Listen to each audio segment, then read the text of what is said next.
বিসমিল্লাহির রহমানির রহিম।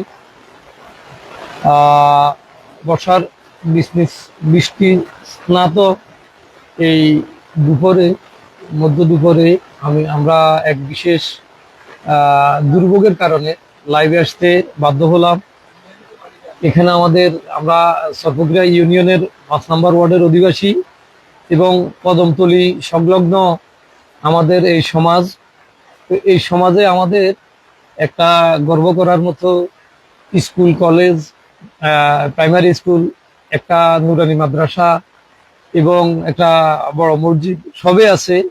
কিন্তু আজকে অত্যন্ত দুঃখের সাথে জানাতে হচ্ছে, আমাদের এখানে কাজী বেলাল স্কুল এবং কলেজ যেটা হয়েছে, এটা যেই প্লেসে হয়েছে, যেই স্থান নির্বাচন করা হয়েছে, এখানে আমাদের এখানে একটা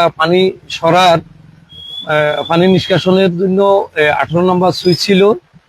আমরা গত বছরে দেখছি ভারী বর্ষণের কারণে, আমরা জলবদ্ধতার কারণে এটা প্রায় আমরা 200-250 পরিবার ভুক্তভোগী। এইবারও আমরা আশঙ্কা করতেছিলাম যে আমরা এই ধরনের সমস্যায় পড়বো। তো শুকনা সিজনে আমরা অনেকের সাথে আলাপ করেছি, অনেকটা দিয়ে